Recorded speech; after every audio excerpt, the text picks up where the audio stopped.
বেলাবেলি ঝামেলা ছাড়াই বানিয়ে নিয়েছি ডালপুরি। তো ডালপুরি রেসিপিটা আমি আপনাদের সঙ্গে শেয়ার করছি। আসসালামু আলাইকুম, বিথি রান্নাবাড়িতে সবাইকে স্বাগতম। ডালপুরি বানানোর জন্য প্রথমে আমি একটা মিক্সিং বোল নিয়ে নিয়েছি। তাতে আমি 1.5 কাপ পরিমাণ ময়দা অ্যাড করে দিয়েছি। তার সাথে স্বাদমতো লবণ দিচ্ছি আর 2 টেবিল চামচ মতো রান্নার তেল ব্যবহার করছি। এগুলোকে এখন সুন্দর করে হাত দিয়ে মেখে নেব। শুকনো ময়দাগুলোকে ভালো করে মেখে নিয়েছি। এখন আমি পরিমাণ মতো পানি অ্যাড করব। তো পানিটা আমি অল্প অল্প করে অ্যাড করছি আর সুন্দর একটা ডো তৈরি করে নিচ্ছি। তো আমার ডোটা তৈরি হয়ে গেছে। এখন ডোটা আমি কিছুক্ষণের জন্য রেস্টে রেখে দিচ্ছি। হাতে যদি সময় কম থাকে তাহলে সেক্ষেত্রে না রাখলেও চলবে। তো আমি কিছুক্ষণের জন্য রেস্টে রেখে দিচ্ছি। কিছুক্ষণ পর আমি ডোটাকে নিয়ে সুন্দর করে ছোট ছোট লেচি আকারে কেটে নিচ্ছি। তো আমার 1.5 কাপ ময়দাতে এখানে 8টা লেচি হয়েছে। আর এদিকে আমি মসুরের ডাউল আগে থেকে সিদ্ধ করে নিয়েছি। তো এখন আমি একটা রুটি বেলনা নিয়ে নিয়েছি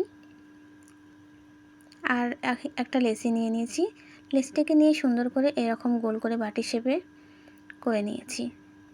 তো এখন এর মধ্যে আমি ডালগুলোকে অ্যাড করব। তো ডালগুলোকে দিয়ে সুন্দর করে চারদিক থেকে এভাবে ঘুরিয়ে ঘুরিয়ে মুখটাকে মেরে দিচ্ছি। খুব সুন্দর করে মারতে হবে, খেয়াল রাখতে হবে যাতে ডালগুলো ভিতর থেকে বের না হয়ে আসে। তো খুব সুন্দরভাবে আমি মুখটাকে মেরে দিয়েছি। তো এভাবে গোল গোল করে আমি সবগুলোকে প্রথমে বানিয়ে নেব। তো সুবিধার্থে আমি আরও একটা দেখিয়ে দিচ্ছি। এইভাবে রুটির ডোটাকে নিয়ে সুন্দর করে গোল করে নেব। তার মধ্যে আমি পরিমাণ মতো ডাল অ্যাড করে দিচ্ছি। খুব সুন্দরভাবে এভাবে মুখটাকে গোল করে নিচ্ছি। তো এভাবেই আমি সবগুলোকে কিন্তু বানিয়ে নিয়েছি। তো সবগুলো বানানো হয়ে গেছে। এখন আমি হাতের সাহায্যে এভাবে আস্তে আস্তে করে চেপে চেপে একটা গোল শেপ দিয়ে নেব।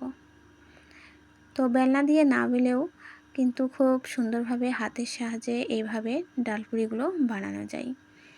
তো দেখেন আমি কিন্তু সুন্দরভাবে বানিয়ে নিয়েছি। তো পরবর্তীতে আমি যেগুলো আছে সবগুলো কিন্তু একইভাবে বানিয়ে নিচ্ছি। তো বানানোর সুবিধার্থে একটু হাতে তেল মেখে নিয়ে যাই। আর এদিকে আমি কিন্তু একটা আগে থেকেই কড়াইতে তেল গরম করতে দিয়ে দিয়েছিলাম। তেলটা গরম হয়ে গেছে। এর মধ্যে আমি মিডিয়াম টু লো হিটে হালকা ব্রাউন কালার করে সবগুলো ডালপুরিগুলোকে ভেজে নিচ্ছি। আর আমার ডালপুরি কিন্তু খুবই ফুলকো ফুলকো হয়েছে, দেখতে পাচ্ছেন সবগুলি খুব সুন্দরভাবে ফুলে উঠেছে। তো আমি একইভাবেই সবগুলো ডালপুরি কিন্তু ভেজে নিয়েছি। আর সবগুলো ডালপুরি কিন্তু আমার সুন্দর করে ফুলে উঠছে। তো ডালপুরিগুলোকে আমি এখন ভেজে নিয়েছি।